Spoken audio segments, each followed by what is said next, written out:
Hello students, welcome to student talk. और आप सभी को हैप्पी दिवाली।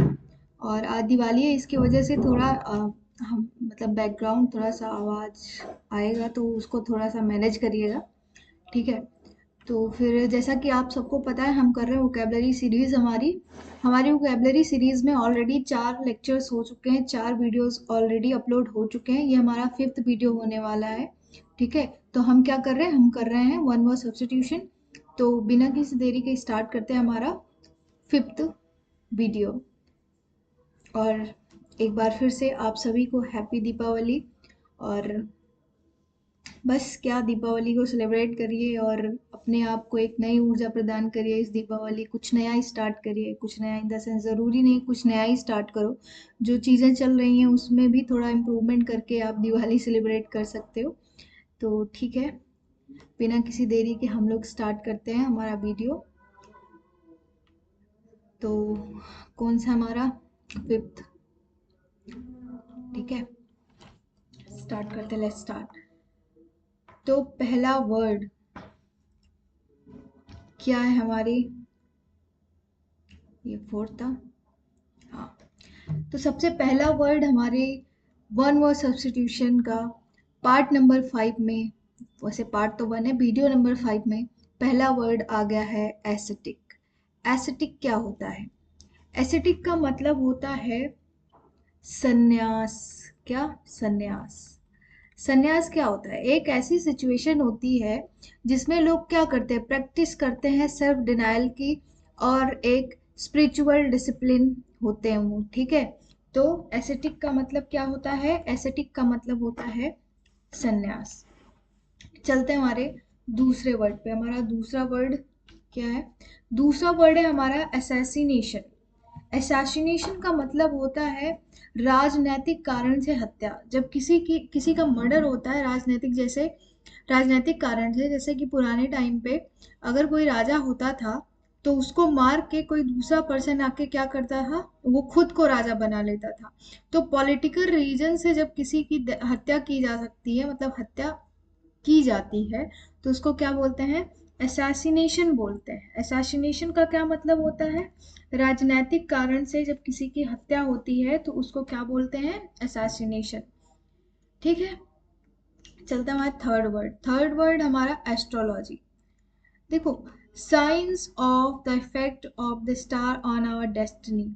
मतलब कि जैसे जो स्टार्स होते हैं, ठीक है, जो तारे होते हैं, तारों की स्थिति से हमारा जो भविष्य है उस पर क्या इफेक्ट पड़ता है, उसको हम क्या बोलते हैं, उसकी पढ़ाई को हम क्या बोलते हैं? एस्ट्रोलॉजी। ठीक है। जैसे एस्ट्रोलॉजी, वैसे अगर हिंदी में इसको बोलेंगे तो इसको बोलेंगे ज्योतिष शास्त्र। क्या? ज्योतिष शास्त्र। इसका मतलब है जब तारों की स्थिति को देखकर हम किसी के भविष्य को बताने की कोशिश करते हैं तो उसको हम क्या बोलते हैं? एस्ट्रोलॉजी बोलते हैं। क्या बोलते हैं? एस्ट्रोलॉजी।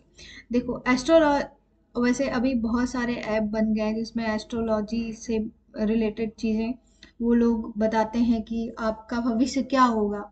ठीक है, कि आपके तारे यहाँ यहाँ पर हैं, इसकी वजह से आपके लाइफ में क्या क्या चीज़ें हो सकती हैं, उसी की पढ़ाई को हम क्या बोलते हैं? एस्ट्रोलॉजी बोलते हैं। ठीक है, उसी के साइंस को क्या बोलते हैं? एस्ट्रोलॉजी।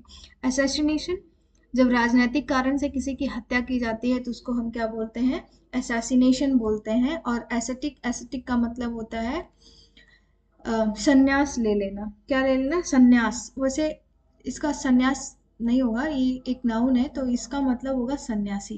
क्या होगा? सन्यासी। ठीक है, समझे? एक ऐसा पर्सन जो क्या करता है, संन्यास को। संन्यास में होता क्या है, लोग self denial as spiritual discipline, ये क्या करते हैं? प्रैक्टिस करते हैं सेल्फ डिनायल की। तो उसी को बोलते हैं एसेटिक, मतलब सन्यासी। चलते हैं हमारे फोर्थ वर्ड की तरफ। फोर्थ वर्ड है हमारा एस्ट्रोनॉमी। देखो, एस्ट्रोलॉजी क्या होता है? जब हम तारों की स्थिति को देख के बताते हैं कि किसी का भविष्य कैसा होगा तो उसको हम एस्ट्रोलॉजी बोलते हैं। लेकिन एस्ट्रोनॉमी डिफरेंस होता है, एस्ट्रोलॉजी और एस्ट्रोनॉमी दोनों में डिफरेंस होता है। ये साइंस होती है किसकी? जब यूनिवर्स के बारे में पढ़ते हैं, सन, मून, स्टार्स और प्लैनेट के बारे में पढ़ते हैं, उसके इफेक्ट को नहीं बताते, हम उसके बारे में पढ़ रहे होते हैं, तो उसको क्या बोलते हैं? एस्ट्रोनॉमी बोलते हैं। एस्ट्रोनॉमी क्या है? Science of universe with sun moon star and planet. ठीक है, तो एस्ट्रोलॉजी, एस्ट्रोलॉजी तारों की स्थिति को देख के हमारे भविष्य को जब बताने की कोशिश की जाती है, उस साइंस को क्या बोलते हैं? एस्ट्रोलॉजी। और astronomy science of universe with sun moon stars and planet. ठीक है, एस्ट्रोनॉमी। फिफ्थ वर्ड हमारा है atheist. A person who doesn't believe in existence of God, मतलब एक ऐसा पर्सन जो भगवान के होने को मानता ही नहीं, वो एथीस्ट, एथीस्ट है। उसको हिंदी में क्या बोलते हो? नास्तिक बोलते हो ना, नास्तिक।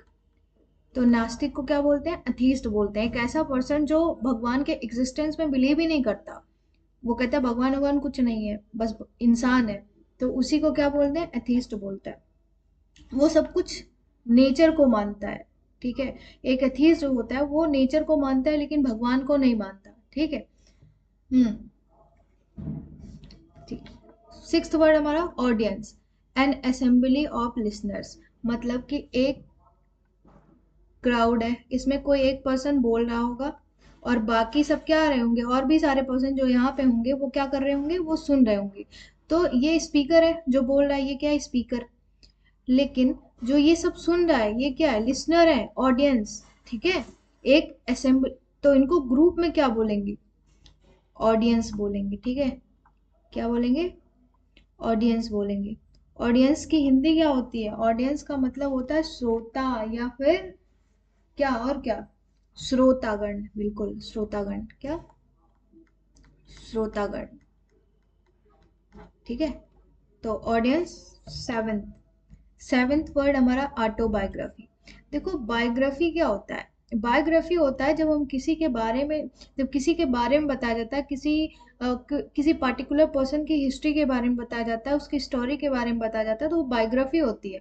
ऑटो, ऑटो का क्या मतलब होता है? मतलब ऑटोमेटिक, मतलब खुद से। जब वो कोई एक ऐसा पर्सन जो अपनी हिस्ट्री को खुद ही लिखता है, उसको कोई थर्ड पर्सन आके नहीं लिखता, वो खुद ही अपनी हिस्ट्री को लिखता है, तो उसको क्या बोलते हैं? ऑटोबायोग्राफी। द लाइफ स्टोरी और history of a man written by himself, अपनी स्टोरी को, अपनी हिस्ट्री को खुद ही लिखना, उसको क्या बोलते हैं? ऑटोबायोग्राफी। जैसे अब मैं अपनी लाइफ के बारे में एक क्या करूं, एक बुक कंपोज करूं, उसमें मैं अपनी हिस्ट्री के बारे में लिखूं, मैं ये करती थी, मैं वो, देखो मैं अपने बारे में ही लिख रही हूँ और अपने हाथ से ही लिख रही हूँ, तो इसको क्या बोलेंगे? ऑटोबायोग्राफी। और बायोग्राफी क्या होता है? जब हम किसी के बारे में लिख रहे होते हैं लेकिन वो पर्सन, मान लो मैं किसी के, कोई एक पर्सन है, मान लो कोई कोई नेताजी हैं, कोई भी नेताजी, ठीक, नेताजी सुभाष चंद्र बोस को ही मान लो। मैं नेताजी के बारे में क्या लिख रही हूँ? उनकी हिस्ट्री के बारे में लिख रही हूँ, उनके जीवन के बारे में लिख रही हूँ, लेकिन ये नेताजी खुद नहीं लिख रहे हैं, इसको मैं लिख रही हूँ।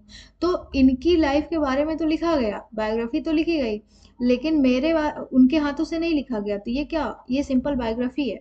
जब इनके हिस्ट्री के बारे में कोई और लिखेगा, ठीक है, किसी के जीवन के बारे में कोई और पर्सन लिखता है, तो उसको क्या बोलते हैं? बायोग्राफी बोलते हैं। जब उसी में ऑटो लग जाता है तो हो जाता है ऑटोबायोग्राफी। मतलब जब आप अपनी हिस्ट्री को खुद लिखते हो तो उसको क्या बोलते हैं? ऑटोबायोग्राफी। चलते हैं हमारा नेक्स्ट वर्ड। नेक्स्ट वर्ड हमारा क्या? ऑटोक्रेसी। देखो फिर से आ गया ना ऑटोक्रेसी। कल मैंने डेमोक्रेसी की बात करी थी और अरिस्टोक्रेसी की बात करी थी। चलो एक बार फिर से रिवाइज करते हैं। कल हमने क्या बात करी थी? अरिस्टोक्रेसी। अरिस्टोक्रेसी का क्या मतलब होता है? कौन बताएगा? अरिस्टोक्रेसी क्या होता है? कुलीन तंत्र। जब किसी भी कंट्री में वहाँ के रिच पीपल्स क्या करते हैं? रूल करते हैं, तो ऐसी टाइप ऑफ गवर्नेंस को क्या बोलते हैं? अरिस्टोक्रेसी बोलते हैं। और democracy, democracy is a type of government in which citizens of that particular country can choose their own leader by voting। ठीक है, डेमोक्रेसी क्या होती है? एक ऐसी प्रोसेस ऑफ गवर्नेंस होती है जिसमें लोग क्या करते हैं? अपने लीडर को खुद चूज करते हैं, जैसे इंडिया में डेमोक्रेसी है। और मैंने उस टाइम पर बात करी थी, there is two type of democracy, one is direct democracy and next is indirect democracy. Best of democracy is running in India now, indirect democracy. ठीक है, इनडायरेक्ट डेमोक्रेसी क्या है? इंडिया में है, डायरेक्ट डेमोक्रेसी नहीं है। हम क्या करते हैं? हम डायरेक्ट लीडर को वोट नहीं करते, हम किसको वोट करते हैं? हमारे रिप्रेजेंटेटिव को वोट करते हैं, और हमारे रिप्रेजेंटेटिव किसको वोट करते हैं? लीडर्स को वोट करते हैं। ठीक है, चलो ऑटोक्रेसी आ गया ना। ऑटोक्रेसी क्या होता है?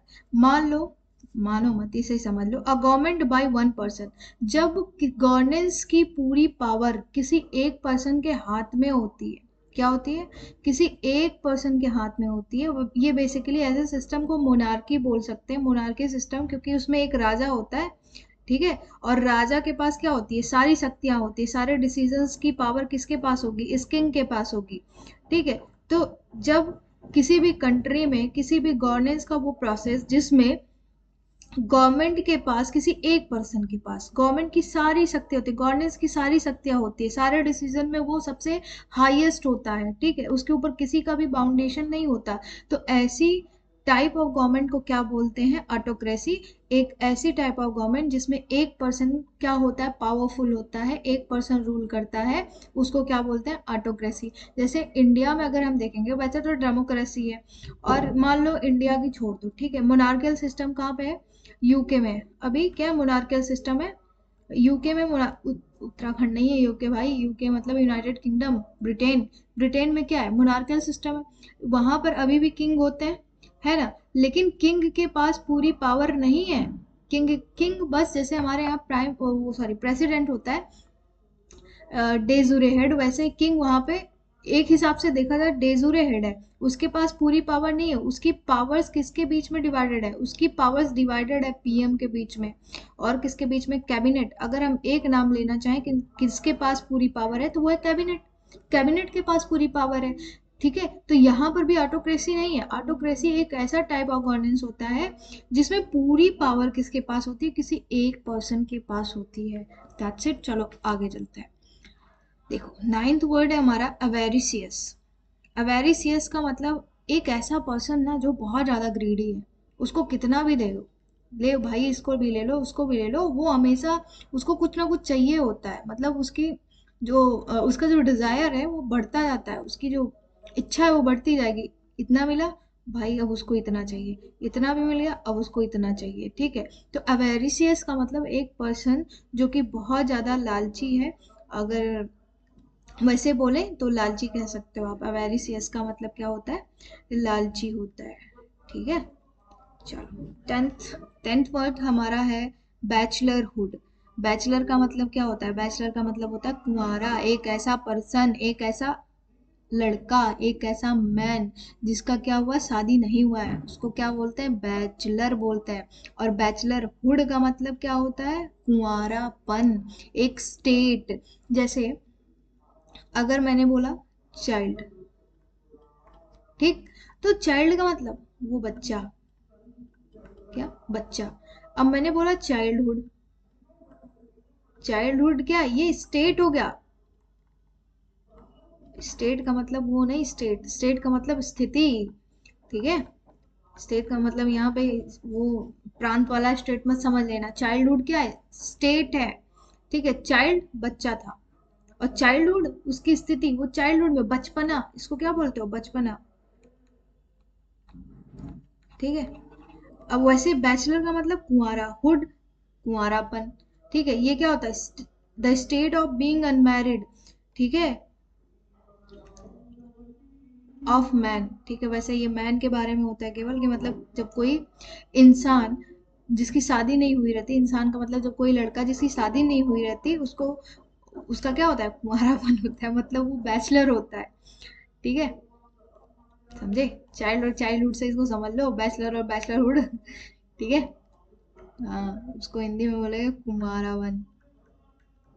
और ये लड़कियों के लिए नहीं, लड़कों के लिए यूज होता है, लड़कियों के लिए भी पढ़ेंगे आगे आएगा, ठीक है।